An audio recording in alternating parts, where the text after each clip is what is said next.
de prova. 2 votos a 1. E o Tribunal Regional Federal da 4ª Região absolve o ex-tesoureiro do PT, João Vacari, das acusações de corrupção, lavagem de dinheiro e associação criminosa. Os juízes rejeitaram a condenação proferida por Sérgio Moro. A FIFA divulga um relatório sobre corrupção no processo de escolha de sedes das 2 próximas Copas. Um novo ataque cibernético atinge Europa, Estados Unidos e até o Brasil. E a União Europeia aplica multa bilionária à empresa Google. O Jornal Nacional está começando.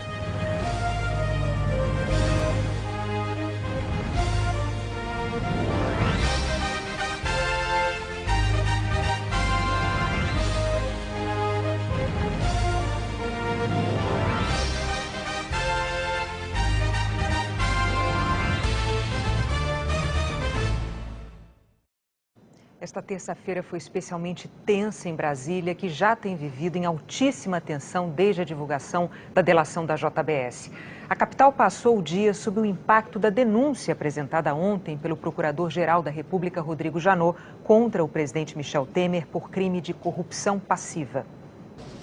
É a primeira vez na história do Brasil que um presidente da República é denunciado por corrupção durante o exercício do mandato. Segundo o Procurador-Geral da República, Rodrigo Janot, com vontade livre e consciente, o presidente da República, Michel Temer, recebeu para si, em razão de sua função, por intermédio de Rodrigo Rocha Loures, o valor de R$500 milhão oferecidos pelo Grupo JIF. Além disso, de acordo com a acusação, Michel Temer e Rocha Loures aceitaram a promessa de vantagem indevida no montante de R$38 milhões para atuação em defesa dos interesses da empresa. O Ministério Público Federal reconstituiu todos os fatos do encontro entre Joesley Batista e Michel Temer no Palácio do Jaburu no dia 7 de março, até a entrega de uma mala com R$500 mil a Rodrigo Rocha Loures em São Paulo no dia 28 de abril. Segundo o Procurador-Geral da República, foi no Jaburu que Joesley e Temer iniciaram tratativas delituosas. E logo ficou evidente a intenção do denunciado Michel Temer em escamotear o encontro ao permitir que o empresário entrasse no palácio sem dar seu nome na porta. Na conversa com o presidente, Joesley diz: "Fui chegando, eles abriram, nem dei meu nome." Temer responde: "Ah, você não deu o nome? Ótimo." A denúncia destaca ainda que Temer autorizou tratativas de Joesley com Rocha Loures. Ele disse que o ex-assessor era pessoa de sua mais estrita confiança. Temer diz: "O Rodrigo." Joesley responde: "Ah, então ótimo." Temer acrescenta: "Pode passar por meio dele, viu? Da minha mais estrita confiança." Segundo o Ministério Público Federal, durante toda a negociação, Rocha Loures se mostrou interessado e disponível para defender os interesses da empresa de Joesley. E deixou bem claro que falava em nome de Michel Temer, com ciência dele. Os pagamentos, de acordo com Rodrigo Janot, foram combinados pelo executivo da JIF, Ricardo Saldi, com Rocha Loures. E mesmo nessa hora, Loures foi claro ao afirmar que faria consultas ao presidente. O procurador afirma que a relação de Temer com a JBS é antiga e cita pagamentos feitos em 2014, quando ele era vice-presidente. Um deles, de R$15 milhões, a pedido de Temer. Desse total, de acordo com a denúncia, R$3 milhões foram entregues ao ex-presidente da Câmara, Eduardo Cunha, em espécie, por meio de um operador no Rio de Janeiro. R$2 milhões foram para Paulo Scaff, que era candidato do PMDB ao governo de São Paulo em 2014. R$9 milhões foram como doações oficiais ao PMDB nacional. E, por fim, R$1 milhão foram destinados diretamente a Michel Temer. O dinheiro foi entregue, segundo o delator Ricardo Saldi, a um amigo de Temer, o coronel João Batista Lima e Filho. O empréstimo do avião particular de Joesley para que Michel Temer levasse a família a Comandatuba, na Bahia, segundo o procurador, é outro exemplo da relação próxima entre Temer e Joesley. Na denúncia, Janot afirma que os assuntos tratados por Joesley com Temer envolviam a prática de crimes. E que na conversa no Palácio do Jaburu, Joesley relatou a Temer que A. Pagava vantagem indevida a Eduardo Cunha e B. Corrompia um juiz e um procurador da República. Os investigadores dizem que estes atos devem ser objeto de uma outra denúncia ainda em preparação sobre o crime de obstrução de justiça. Além dessas suspeitas, Temer ainda é investigado por organização criminosa. O Procurador-Geral da República pede que o presidente Michel Temer pague, no mínimo, 10 milhões de reais a título de reparação de danos e Rocha Loures 2 milhões de reais. Para Rodrigo Janot, eles devem ressarcir os cofres públicos por lesões à ordem econômica, à administração da justiça e à administração pública, inclusive à respeitabilidade da presidência da República perante a sociedade brasileira. Janot também pede a condenação de Temer à perda do cargo de presidente. Rodrigo Janot pediu que os denunciados fossem notificados a oferecer uma resposta por escrito à acusação no prazo de 15 dias. O ministro Edson Fachin, relator da Lava Jato no Supremo, ainda não decidiu sobre esse pedido. Uma denúncia é tão grave que, ao falar sobre a Operação Lava Jato em fevereiro, o presidente Temer disse que, caso algum ministro dele fosse denunciado, seria afastado do cargo. Se houver denúncia, o que significa um conjunto de provas, eventualmente que possam conduzir ao seu acolhimento, o ministro que estiver denunciado será afastado provisoriamente. Ao depois, se acolhida a denúncia, e aí sim a pessoa, no caso, o ministro se transforma em réu, e estou mencionando os casos da Lava Jato. Ele se transformando em réu, o afastamento é definitivo.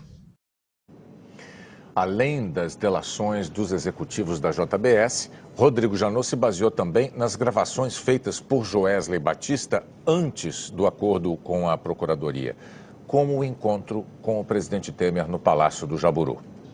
O empresário Joesley Batista não era um colaborador da Justiça quando resolveu começar a gravar as próprias conversas.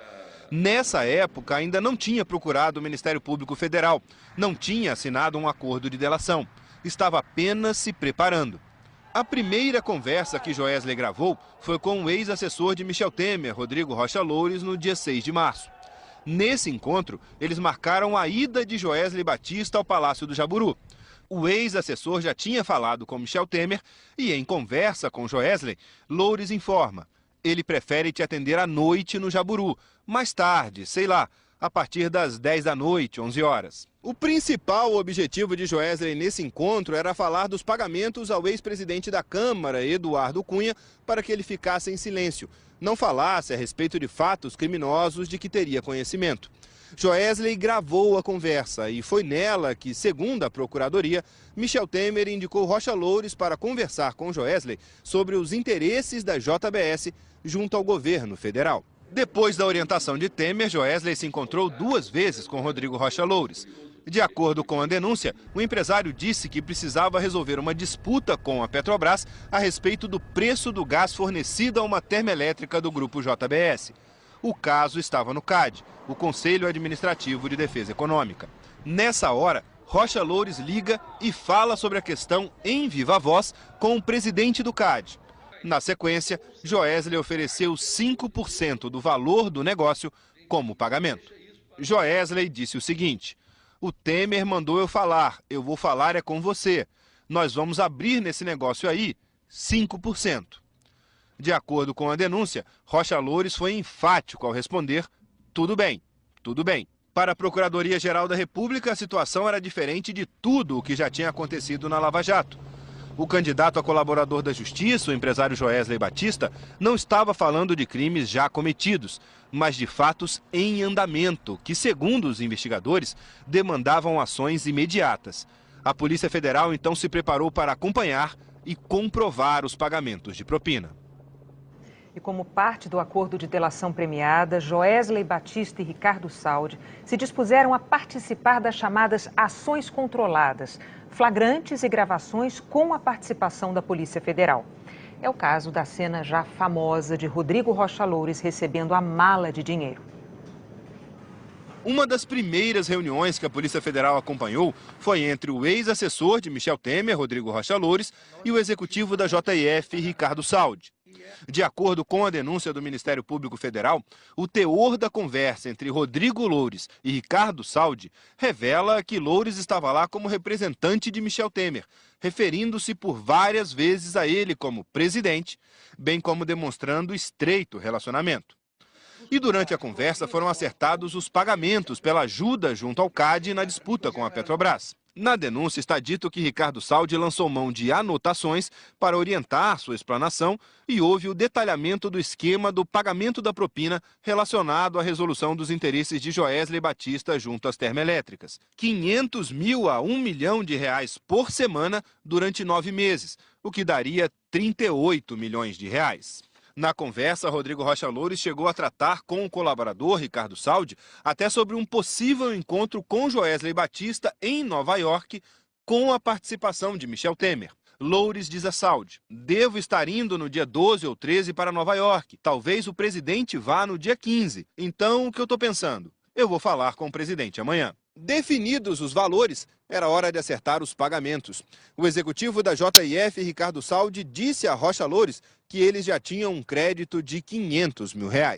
Exatamente o dinheiro que foi entregue por Ricardo Saldi a Rocha Loures em uma mala na saída de uma pizzaria em São Paulo. Tudo foi filmado pela Polícia Federal. As imagens estão na denúncia do Ministério Público Federal.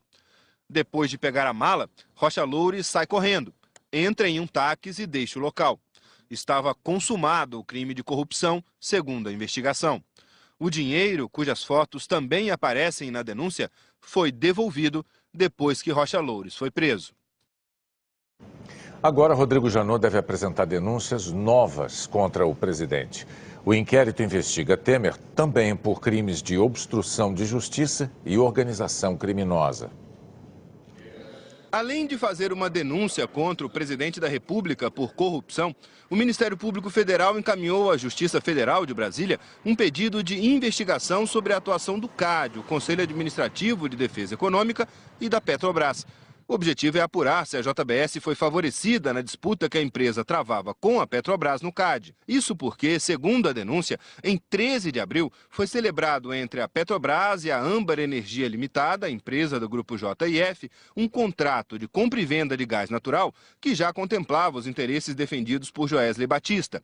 E em 17 de abril, a Petrobras informou ao CAD a celebração do referido contrato e pleiteou a extinção do inquérito administrativo, ou seja, a extinção da disputa que mantinha com a JBS. Além disso, o Procurador-Geral da República, Rodrigo Janot, pediu a abertura de um novo inquérito para apurar a suspeita de envolvimento do presidente Michel Temer e do ex-deputado Rodrigo Rocha Loures com os crimes de corrupção e lavagem de dinheiro. E esse já é outro caso. A suspeita é de que uma empresa do setor de portos, a Rodrimar, pode ter sido beneficiada por um decreto. A empresa foi citada em delação premiada por executivos da JBS. De acordo com a Procuradoria, no pedido de abertura de inquérito, existem indícios de que pagamentos ilícitos para Rocha Loures e o presidente Michel Temer poderiam ser intermediados por outras pessoas, que também teriam ajudado na lavagem de dinheiro. Depreende-se dos diálogos gravados pela Polícia Federal que Ricardo, Celso, Edgar e Coronel são possivelmente pessoas que intermediavam pagamentos ilícitos para Rodrigo Loures e o presidente da República, Michel Temer. No diálogo, resta explicitado que a pessoa identificada como Celso é também da total confiança de Michel Temer. Neste contexto é que a Rodrimar surge no bojo da investigação. Celso foi identificado como Antônio Celso Greco, sócio e presidente da Rodrimar. O nome dele também foi citado por Ricardo Saldi, executivo da JIF. Saldi contou aos procuradores que na hora de escolher quem pegaria a mala com R$500 mil, Rocha Loures sugeriu o nome de Ricardo Mesquita, ex-diretor da Rodrimar. Mas no dia da entrega, por conta de um desencontro, o próprio Loures buscou o dinheiro. Janot pede que José Yunes, ex-assessor da presidência, e o coronel João Batista Lima Filho sejam ouvidos como testemunhas nesse inquérito. A defesa de Rodrigo Rocha Loures declarou que Ricardo Saldi sempre se referiu ao ex-assessor de Temer como um mensageiro. E apesar de o ex-deputado ter sido flagrado com uma mala de dinheiro entregue por Ricardo Saldi, o advogado disse que Rocha Loures nunca tratou de valores com os 2 delatores da JBS. Paulo Scaff disse que não recebeu nenhuma doação do Grupo JBS para a campanha dele ao governo do estado em 2014, nem autorizou ninguém a pedir dinheiro para o grupo. Scaff disse ainda que as contas da campanha foram aprovadas pela Justiça Eleitoral.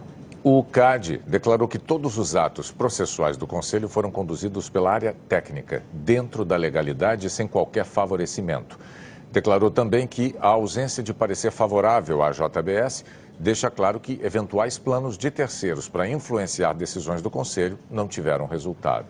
A defesa de Eduardo Cunha negou participação dele em qualquer ato ilícito. A defesa de Lúcio Funaro não quis se manifestar. A assessoria da Petrobras declarou que o contrato com a Âmbar foi rescindido no início deste mês, como previsto na cláusula anticorrupção. A assessoria da Rodrimar declarou que o dono da empresa tem relação de amizade com o presidente Temer e negou qualquer pagamento de propina a quem quer que seja.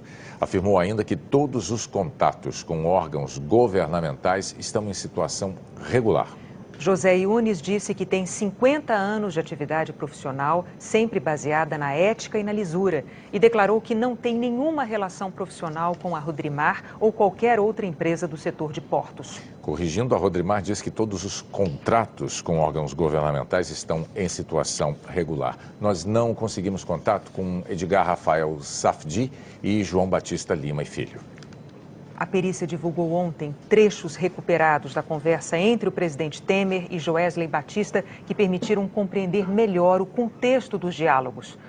Hoje, o presidente da Ordem dos Advogados do Brasil, Cláudio Lamáquia, analisou esses trechos para o Jornal Nacional. Os peritos usaram protocolos nacionais e internacionais para analisar as conversas. Algumas técnicas periciais aplicadas seguem as normas recomendadas pelo Grupo Científico de Trabalho em Evidências Digitais, apoiado por órgãos de segurança americanos, como o FBI. Tudo pela precisão no laudo, que atestou que não houve edição de conteúdo, recuperou trechos antes incompreensíveis e reconstituiu o diálogo daquele 7 de março. Joesley estava escutando a rádio CBN quando chegou ao Palácio do Jaburu. A perícia buscou a programação da rádio e conseguiu chegar ao horário preciso em que Temer foi gravado por Joesley, das 10h31 às 11h16 da noite. O laudo concluiu que as descontinuidades são decorrentes da atuação de mecanismo de detecção da pressão sonora do gravador.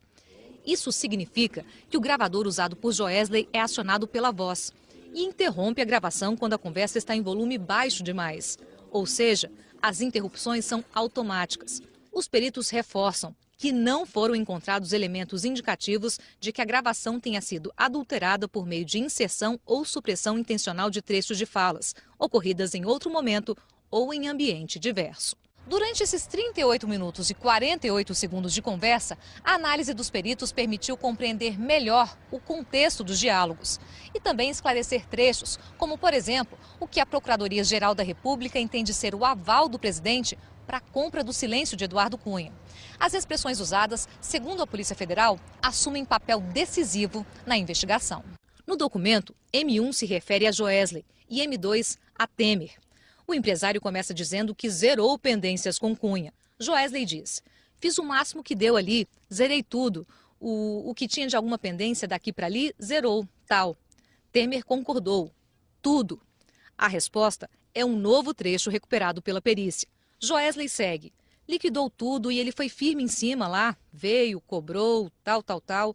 Eu pronto, acelerei o passo e tirei da frente. A conversa segue e num trecho novo, os peritos esclarecem que Temer falou mais do que se sabia até agora. Joesley diz: tô de bem com Eduardo. No novo trecho, a perícia esclarece a resposta, que antes estava inaudível. Temer diz: muito bem. Joesley diz: e... Ao que Temer completa: tem que manter isso, viu? Joesley responde: todo mês. Para o presidente da Ordem dos Advogados do Brasil, os trechos, agora esclarecidos pela perícia, agravam a situação do presidente. Esse trecho, onde o presidente responde muito bem, ele traz no contexto uma ideia de que o presidente está aceitando isto tudo que está sendo feito. Agora, isto será objeto exatamente de um processo e do devido processo legal e do direito de defesa que o presidente terá que ter. Agora, nós precisamos, e a sociedade brasileira quer, esclarecimentos sobre esses fatos. E mais um novo trecho que só a perícia conseguiu recuperar. a continuação desse diálogo, após o empresário dizer todo mês. Temer responde: o Eduardo também, né? Joesley concorda: também. Temer: Joesley segue: eu tô segurando as pontas, tô indo. Temer responde: Esse trecho onde o presidente da República afirma o Eduardo também, demonstra sim uma conversa nada republicana realizada entre o presidente da República e o empresário. E uma conversa que precisa ser esclarecida. E este esclarecimento, ele ocorrerá a partir da abertura do processo, aonde o presidente da República terá o direito assegurado à sua defesa. E é isso que a sociedade brasileira espera. A perícia também detalhou que Joesley e Temer falaram sobre o ex-ministro Gedel Vieira Lima. Segundo a PF, o diálogo demonstra preocupação do presidente. Joesley diz: mas com o Gedel também com esse negócio, eu perdi o contato porque ele virou investigado. Agora eu não posso também. Temer comenta: é complicado, é complicado. Joesley emenda: eu não posso encontrar com ele. E Temer diz ao empresário que o contato dele com Gedel pode parecer obstrução de justiça. É porque parecer obstrução de justiça, viu? Joesley concorda: isso. E Temer comenta: perigosíssima essa situação. Sobre esse trecho da conversa, o presidente da OAB reforça: nem um pouco. É uma preocupação que um presidente da República jamais deveria ter. Aliás, o presidente da República jamais deveria ter tido um diálogo nestes termos com alguém que é investigado e, notadamente, com alguém que está cometendo um crime. Em outro trecho, agora esclarecido pelos peritos, Joesley comenta com Temer quem deve ser seu novo interlocutor, agora que Gedel Vieira Lima é investigado. Joesley diz: para mim falar contigo, qual é a melhor maneira? Porque eu vinha falando através do Gedel, eu não vou lhe incomodar, evidente, se não for algo assim. Temer responde: as pessoas ficam, sabe como é que é. Joesley segue: eu sei disso, por isso é que... Temer diz após um trecho ininteligível: um pouco. Joesley pergunta: é o Rodrigo? Temer confirma em um novo trecho ouvido pelos peritos: o Rodrigo. Joesley fala: então ótimo. Temer então afirma: pode passar por meio dele, viu? E acrescenta: da minha mais estrita confiança, referindo-se a Rodrigo Rocha Loures, seu ex-assessor preso após ser filmado carregando uma mala com R$500 mil em propina paga pela JBS. Esse diálogo é de uma gravidade muito grande. E esse diálogo, se for comprovado no contexto probatório o que ele está a indicar, sem dúvida nenhuma, nós estamos diante de um crime. Os peritos criminais recuperaram ainda mais um trecho do diálogo em que Joesley e Temer combinam como deveriam ser os próximos encontros do empresário com o presidente no Palácio do Jaburu, num horário em que não há jornalistas. Joesley disse: funcionou super bem, à noite. Temer responde: Joesley continua: 11 horas da noite, meia-noite, de 10h30, vem aqui. Na resposta identificada pela perícia, Temer ressalta: não tem imprensa. Para o presidente da Ordem dos Advogados do Brasil, os trechos, agora esclarecidos pela perícia, complicam a situação do presidente. Sem dúvida nenhuma, esta perícia, e notadamente diante do fato de que a própria Polícia Federal consegue recuperar alguns dos trechos que eram inaudíveis, tornou a situação do presidente da República ainda mais difícil diante de todo o contexto probatório e diante exatamente do áudio que é recuperado, porque ele traz fatos que são muito graves, de extrema gravidade. O ex-deputado Eduardo Cunha negou qualquer participação ilícita nos fatos e afirmou que vai prestar todos os esclarecimentos nos autos. A defesa de Gedel Vieira Lima afirmou que, em depoimento, Joesley Batista disse que nunca pagou propina ao ex-ministro e que somente fez doações legais para as campanhas de Gedel. A defesa do ex-ministro afirmou ainda que ele nunca atrapalhou qualquer investigação e que tem cooperado com as instituições. A seguir, o presidente parte para a briga com o procurador-geral Rodrigo Janot. E diz que a denúncia contra ele é ficção.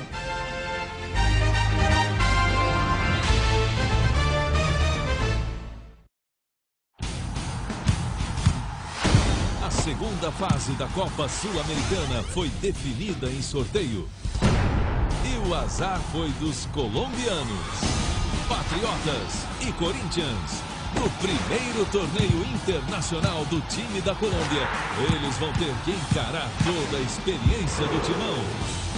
Amanhã, depois da força do querer, o primeiro confronto da história dos clubes.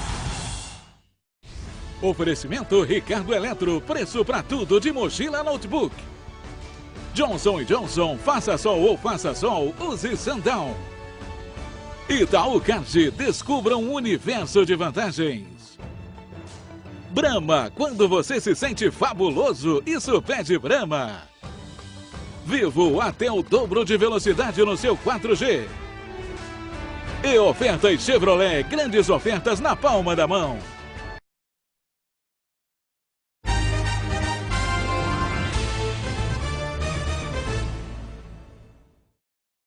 Depois de ter sido denunciado por corrupção passiva pelo Procurador-Geral da República, o presidente Michel Temer fez um pronunciamento no Palácio do Planalto.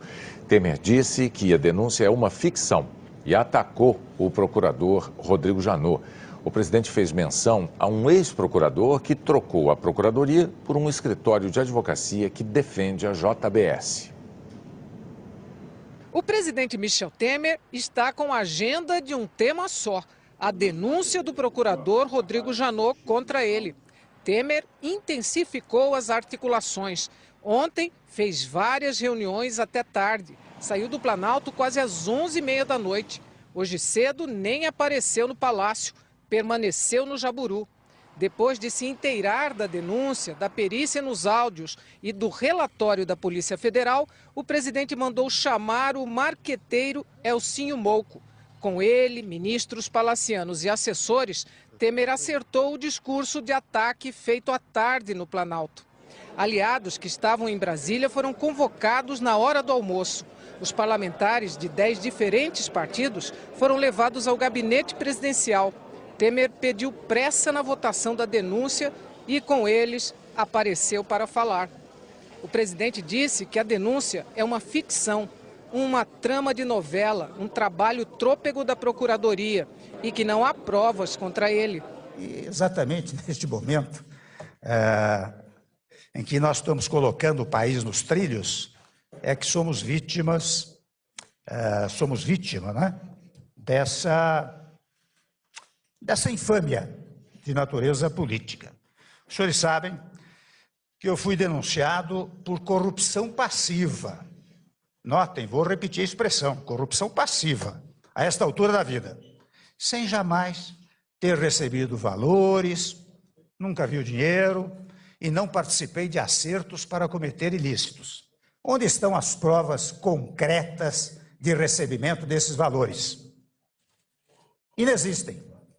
Aliás, examinando a denúncia, eu percebo, e falo com conhecimento de causa, eu percebo que reinventaram o Código Penal e incluíram uma nova categoria: a denúncia por ilação.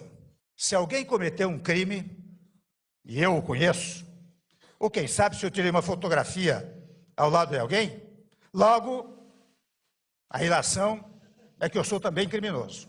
Em outra crítica direta ao procurador-geral, Temer levantou suspeita sobre a proximidade de Janot com o ex-procurador da República no Rio, Marcelo Miller. Miller deixou o cargo este ano para trabalhar em um escritório de advocacia que representou o grupo JF em negociação de acordo de leniência. Sem citar Janot nominalmente, Temer insinuou que o procurador-geral teria se beneficiado da delação de Joesley Batista. A ilação, inaugurada por esta denúncia, né? Ela não existe no Código Penal, permitiria construir a seguinte hipótese: um assessor muito próximo ao Procurador-Geral da República, e dou o seu nome, e dou o nome por uma única razão, porque o meu nome foi usado deslavadamente, inúmeras vezes, na denúncia. Havia até, digamos assim, um desejo de ressaltar, quase em letras garrafais, o meu nome. Por isso eu dou o nome deste procurador da República, de nome Marcelo Miller, homem da mais estrita confiança do senhor procurador-geral. Esse senhor, que eu acabei de mencionar, e lamento ter de fazê-lo, deixa o emprego para trabalhar em empresa que faz delação premiada ao procurador-geral. E vocês sabem que quem deixa a procuradoria tem uma quarentena, se não me engano, de 2 ou 3 meses. Não houve quarentena nenhuma. O cidadão saiu e já foi trabalhar, depois de procurar a empresa para oferecer serviços, foi trabalhar para esta empresa e ganhou, na verdade, milhões em poucos meses, o que talvez levaria décadas para poupar. Garantiu ao seu novo patrão, o novo patrão não é mais o procurador-geral, é a empresa que o contratou, um acordo benevolente, uma delação que tira o seu patrão das garras da justiça, que gera, meus senhores e minhas senhoras, uma impunidade nunca antes vista, tudo assegurado pelo procurador-geral. Pelas novas leis penais, que eu estou dizendo da chamada ilação, ora criada nesta denúncia, que não existe no Código Penal, poderíamos concluir nessa hipótese que eu estou mencionando, que talvez os milhões de honorários recebidos não fossem unicamente para o assessor de confiança, que, na verdade, deixou a Procuradoria para trabalhar nessa matéria. Temer justificou ter recebido Joesley Batista no Palácio do Jaburu, dizendo que soube, junto com todos os brasileiros, que o empresário é um bandido confesso e disse que as gravações feitas por Joesley não devem servir como prova. E no caso do senhor grampeador, o desespero de se safar da cadeia moveu a ele e seus capangas para, na sequência, haver homologação de uma delação e distribuir o prêmio da impunidade. Quero lembrar que o fruto dessa conversa é uma prova ilícita, inválida para a justiça. Agora mesmo, na pesquisa feita seriamente pela Polícia Federal, pelo seu Instituto de Criminalística, está dito que há cerca de 120 interrupções, não é? O que torna a prova inteiramente ilícita. A perícia da Polícia Federal encontrou, na verdade, 294 descontinuidades, que afirmou serem provocadas por interrupções técnicas, sem edição, adição ou supressão de trechos da conversa. Temer ainda acusou a Procuradoria de tentar parar o país. Ainda se fatiam as denúncias para provocar fatos semanais contra o governo. Querem parar o país, parar o Congresso, num ato político com denúncias frágeis e precárias. Atingem a presidência da República. E disse que está disposto a se defender. A minha disposição não diminuirá com ataques irresponsáveis. A instituição Presidência da República, não quero ataques a ela, e muito menos ao homem Michel Temer. Não me falta coragem para seguir na reconstrução do país e, convenhamos, na defesa da minha dignidade pessoal. No início da noite, a defesa de Temer deu uma entrevista coletiva. O advogado Gustavo Guedes criticou a investigação que, segundo ele, estaria atropelando fases. Já o perito Ricardo Molina desqualificou a perícia da Polícia Federal. Disse que, segundo o laudo da polícia, 6 minutos e 18 segundos da conversa foram perdidos em descontinuidades, interrupções, o que equivale a 23% do tempo total do áudio. Molina disse que isso já inviabiliza o uso da gravação técnica e juridicamente. Essa gravação seria descartada como imprestável. Ela era, é e continuará sendo imprestável sempre, a não ser para fins políticos. Mas eu não discuto finalidade política, eu discuto técnica e aquilo que é juridicamente aceitável. Essa gravação não é juridicamente aceitável. Em seu laudo, a perícia da Polícia Federal explica que estes 6 minutos e 18 segundos são a soma de pequenas interrupções de 1,30 segundos em média, provocadas pelo gravador sem edição de conteúdo. Nos bastidores, líderes da base dizem que o governo Temer vai continuar em crise e que cada vez que o presidente fala como hoje, se desgasta mais ainda. Eles estão dispostos a salvar Temer, mas avaliam que o relatório na Comissão de Constituição e Justiça da Câmara tem que contrapor tecnicamente a denúncia. Do contrário, ela pode ser aceita no plenário. O Procurador-Geral da República divulgou uma nota logo após o pronunciamento do presidente Temer. Ontem, após fazer a denúncia contra o presidente, Rodrigo Janot já tinha mandado uma mensagem ao Ministério Público. Na nota que enviou aos procuradores, Rodrigo Janot declarou que num regime democrático ninguém está acima da lei ou fora de seu alcance, cuja transgressão requer o pleno funcionamento das instituições para buscar as devidas responsabilidades. Rodrigo Janot lembrou o início da Operação Lava Jato. Disse que não imaginava que estariam diante da maior investigação sobre corrupção do planeta, numa apuração que catalisou paixões, mobilizou a sociedade civil e congregou dezenas de membros e servidores do Ministério Público e de outras instituições em torno de um propósito comum: a probidade, a transparência e a responsabilidade no trato da coisa pública. Janot declarou que a operação também provocou incompreensões e reuniu poucas forças contrárias ao papel do Ministério Público no cumprimento de seu mandato constitucional de enfrentamento à corrupção. Posturas reacionárias somaram-se a visões patrimonialistas. Uma atmosfera ácida formou-se. E finalizou, abre aspas, a nossa jornada nunca foi fácil, mas o caminho do Ministério Público nunca o foi. Fecha aspas. Em outra nota divulgada hoje, depois do pronunciamento do presidente Temer, o procurador reafirma que a denúncia contra o presidente é pública e baseada em fartos elementos de prova, tais como laudos da Polícia Federal, relatórios circunstanciados, registro de voos, contratos, depoimentos, gravações ambientais, imagens, vídeos, certidões, entre outros documentos que não deixam dúvida quanto à materialidade e à autoria do crime de corrupção passiva. Sobre o ex-procurador Marcelo Miller, citado pelo presidente Temer, a nota afirma que ele não participou das negociações do acordo de colaboração premiada dos executivos da JIF. Segundo a nota, Marcelo Miller integrou a assessoria criminal do PGR. Depois, foi designado para o grupo de trabalho da Lava Jato. Em julho de 2016, voltou a ser lotado na Procuradoria da República no Rio de Janeiro, atuando junto ao grupo da Lava Jato como colaborador.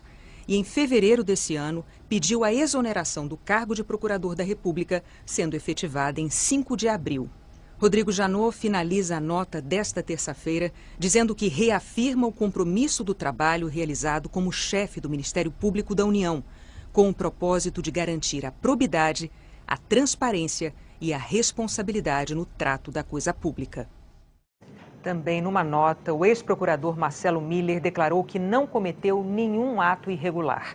O ex-procurador afirmou que vai se manifestar perante as autoridades com competência para examinar os fatos e com interesse na aferição da verdade.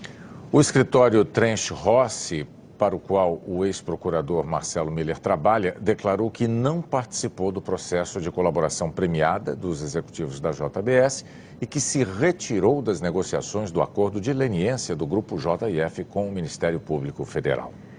E uma correção, depois da reportagem sobre a denúncia do Procurador-Geral da República contra o presidente Temer por corrupção passiva, nós dissemos que o dono da empresa Rodrimar afirmou ter uma relação de amizade com o presidente Temer. Na verdade, a assessoria da empresa declarou que os dois não têm qualquer relação de amizade.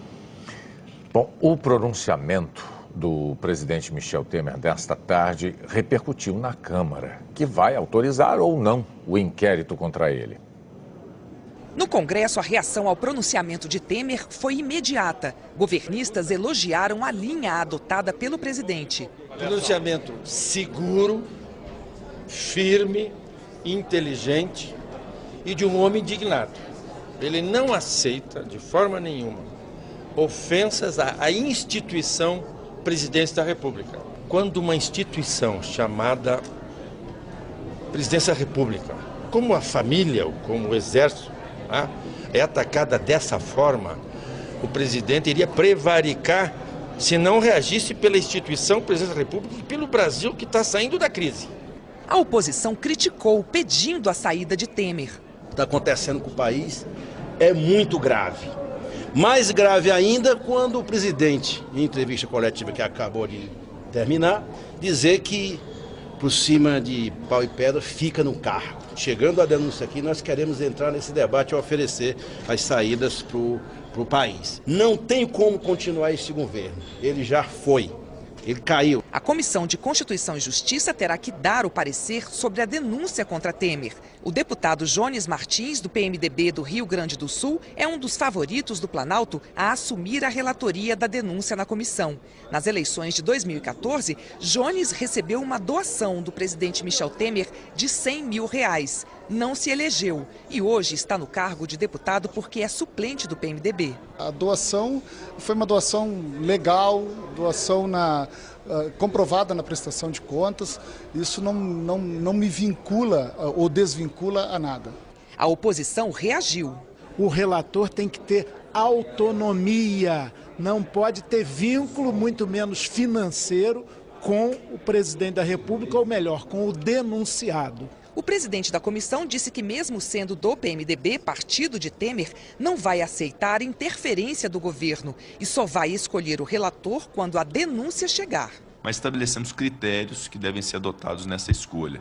Os critérios são de conhecimento jurídico do relator em relação ao tema, de assiduidade e comprometimento com os trabalhos da CCJ e dessa relativa independência para tratar esse assunto com isenção, sobrepondo aspectos jurídicos e técnicos aos interesses políticos. O governo diz que tem maioria na comissão, mas acompanha cada passo, pois sabe que há deputados da base com postura independente na comissão.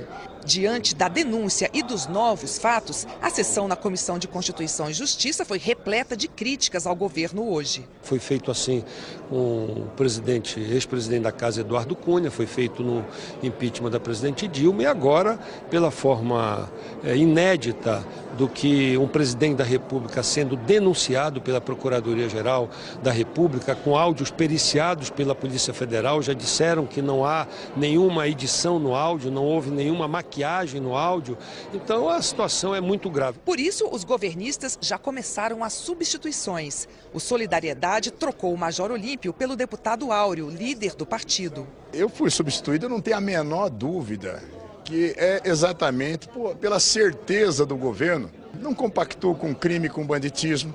Está mais do que sólida a denúncia da Procuradoria-Geral da República dos crimes cometidos. E isso é só o começo, porque vão ampliar as delações e vai vir mais ainda os crimes praticados pelo presidente e a sua trupe. O presidente da Câmara, Rodrigo Maia, disse hoje que vai enviar a denúncia contra Temer para a comissão assim que ela chegar.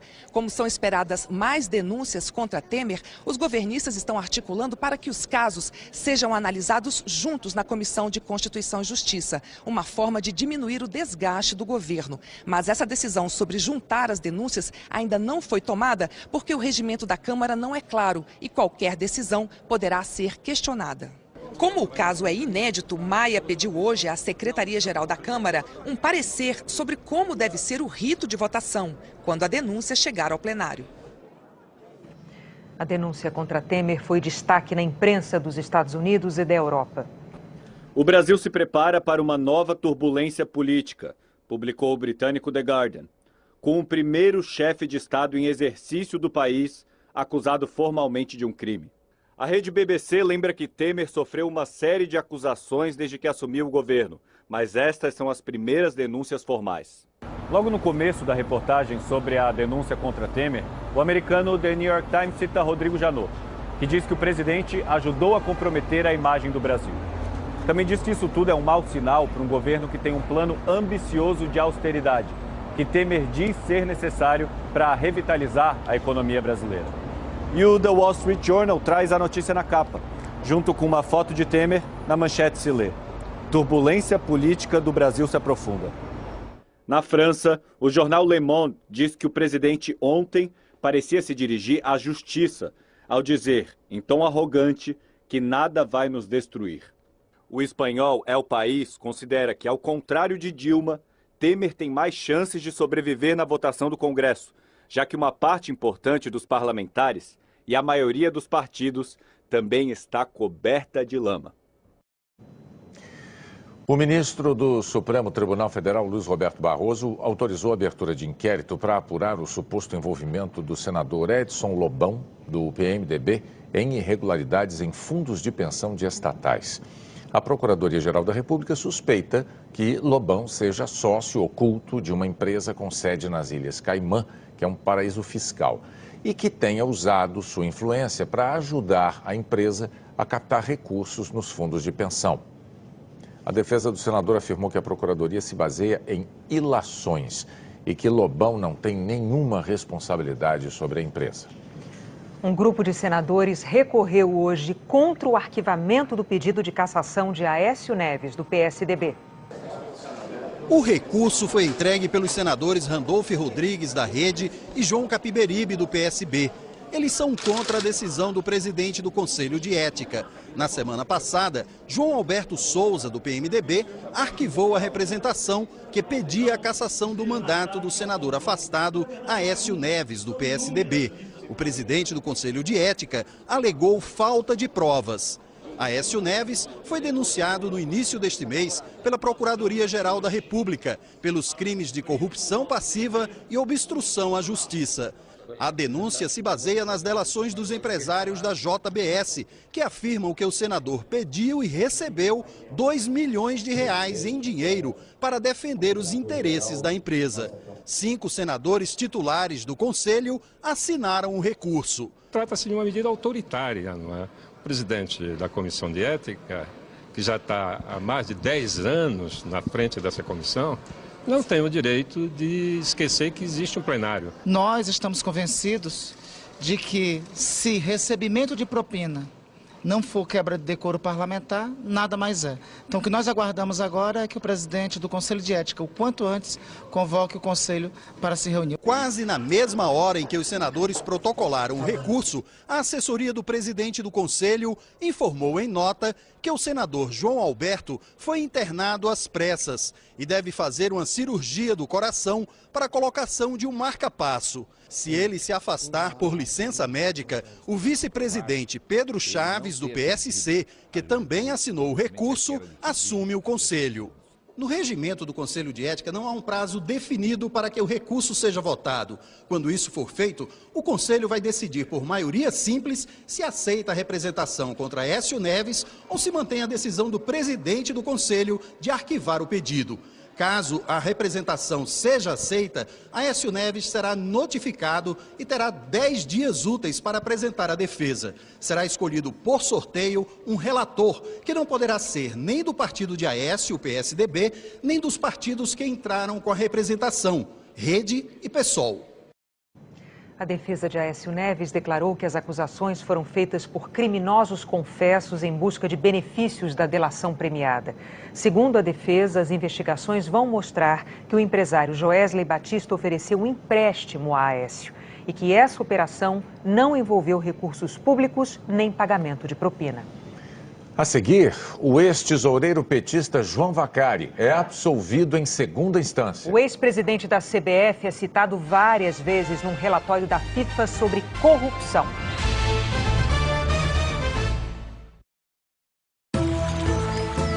Globo Natureza, Lajedos da Paraíba. A visão desses conjuntos de pedras tão grandes e bonitas impressiona quem percorre a região do município paraibano de Cabaceiras. O lajedo mais famoso é o de Pai Mateus. Ele tem 2,5 km de extensão.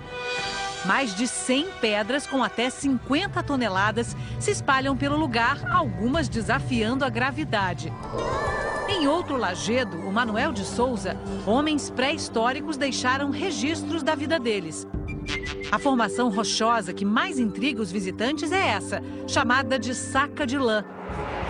No Numa linguagem bem local, Cabaceiras se intitula a capital do cinema do Nordeste, título justificado pela procura desses cenários para a rodagem de vários filmes de longa-metragem. Globo Natureza. Oferecimento Natura Ecos Castanha. Nutrição profunda para a sua pele.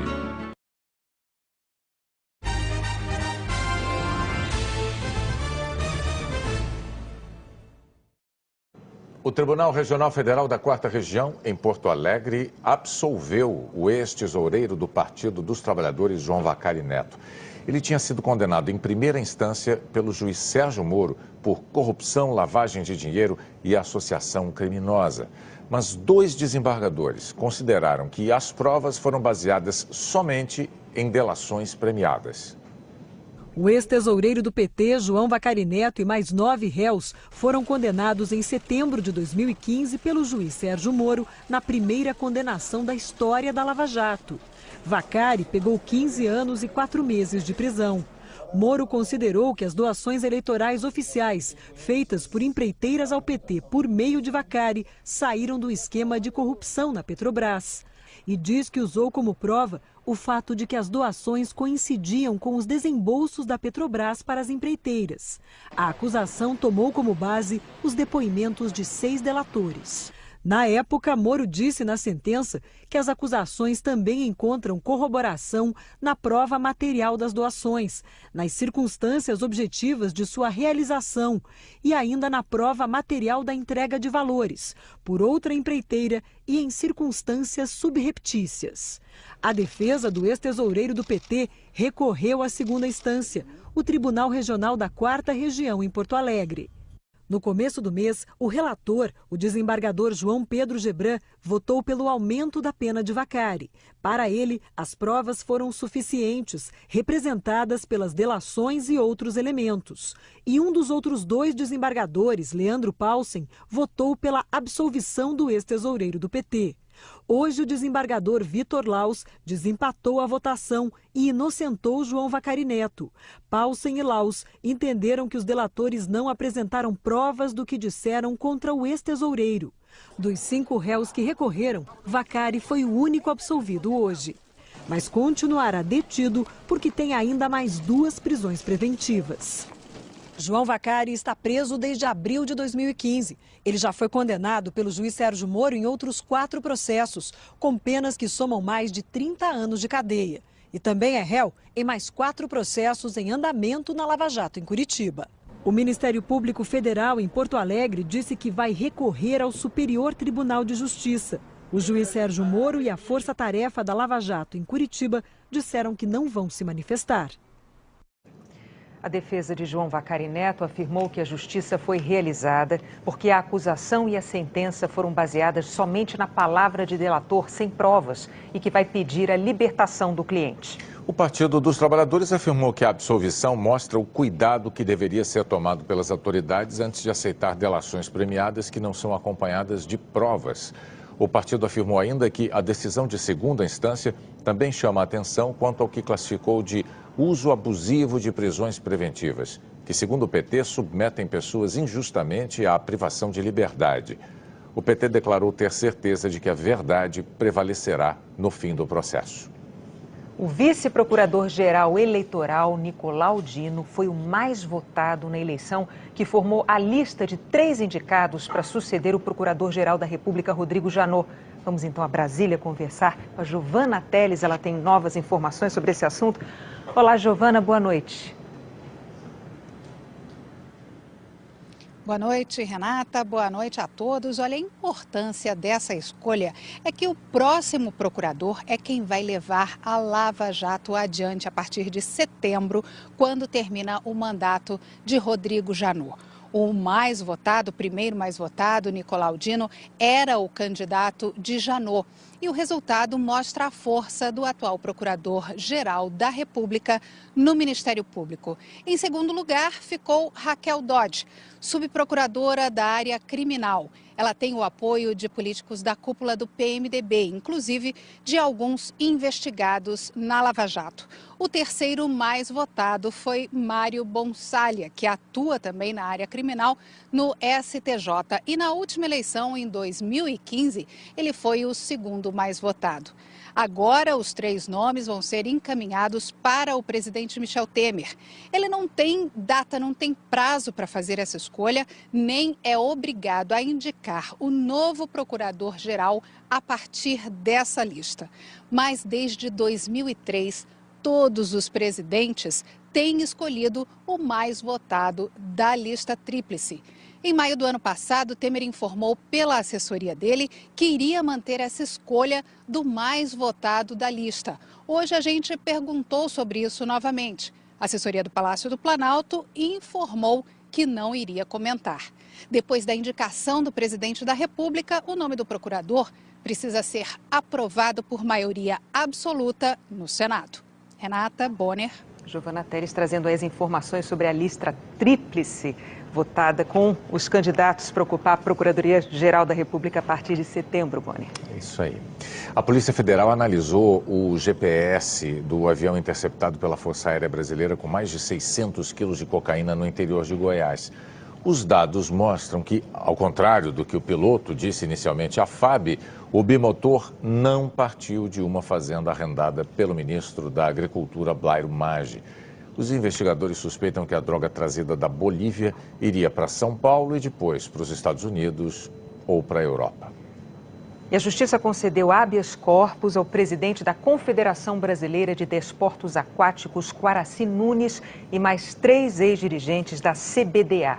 Todos estavam presos preventivamente desde abril e agora vão aguardar o julgamento em prisão domiciliar com tornozeleiras. Eles são alvo da Polícia Federal na Operação Águas Claras, que investiga desvios de dinheiro público repassado à CBDA. A FIFA divulgou o relatório final de uma investigação interna sobre a compra de votos para as escolhas da Rússia como sede da Copa de 2018 e do Catar para 2022. E o nome do ex-presidente da CBF, Ricardo Teixeira, é citado diversas vezes.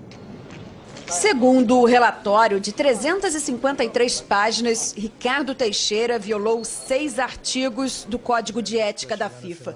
Entre eles, os que falam sobre conflito de interesse, suborno e corrupção. O ex-presidente da CBF tinha cargo executivo na FIFA e direito a voto na escolha das sedes das Copas do Mundo. O documento divulgado hoje expõe uma série de vantagens recebidas por Teixeira do comitê organizador do Mundial do Catar, como um jato para uma viagem dele à capital, Doha, e a hospedagem numa suíte de $5.000 a diária durante o amistoso entre Brasil e Argentina em 2010. O relatório sugere que esse amistoso pode ter sido usado para disfarçar o pagamento de propina a Teixeira e Júlio Grondona, então presidente da Associação Argentina de Futebol, para que apoiassem a escolha do Catar para a Copa de 2022. Só a CBF teria recebido $7 milhões, um cachê que excedia de longe o valor de mercado. Em 2014, o Comitê de Ética da FIFA arquivou o caso. Reconheceu que houve sim sinais de má conduta por parte de executivos, mas considerou que a investigação não conseguiu provar que votos para as candidaturas da Rússia e do Catar tenham sido comprados. Revoltado, o advogado americano que apurava as denúncias pediu demissão. Só agora, 2 anos e meio depois, a FIFA decidiu publicar o relatório de Michael Garcia na íntegra. O motivo foi o vazamento do documento para o tabloide alemão Bild, que começou a revelar detalhes, como um pagamento suspeito, feito em 2011, para uma criança de 10 anos de idade. De acordo com o relatório, 2 milhões de libras foram transferidos para a conta de uma filha de Ricardo Teixeira, mas nenhuma evidência conseguiu relacionar o pagamento à candidatura do Catar. A defesa de Ricardo Teixeira disse que o relatório da FIFA é inconclusivo, não gerou nenhum processo contra ele e que contém ilações inverídicas. A seguir, a multa bilionária para Google. E o novo ataque cibernético internacional.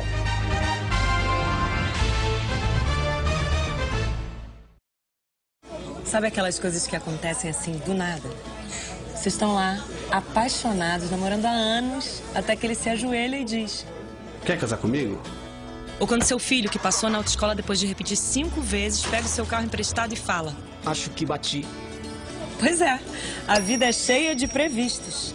E é para esses e todos os outros momentos que existe a Bradesco Seguros. Sempre do seu lado, sempre que você precisar. Bradesco Seguros, com você sempre. Está cada vez mais difícil para Bibi esconder a verdade da polícia. A senhora não nega que esteve no restaurante naquele dia. Eu fui lá sim. Agora, se eu quisesse colocar fogo naquele restaurante mais tarde, eu não teria ido lá mais cedo.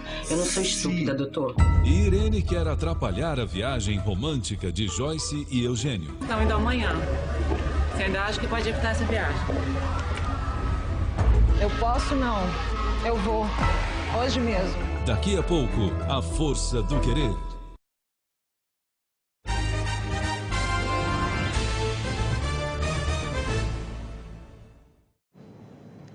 O governo americano acusou a Síria de estar planejando mais um ataque com armas químicas e avisou o presidente Bashar al-Assad que ele vai pagar um preço alto se esse ataque de fato ocorrer. O comando militar americano disse que detectou sinais desses preparativos na base aérea de Shayrat. Foi a mesma que os Estados Unidos bombardearam em abril numa resposta ao ataque com gás venenoso que resultou na morte de 87 pessoas.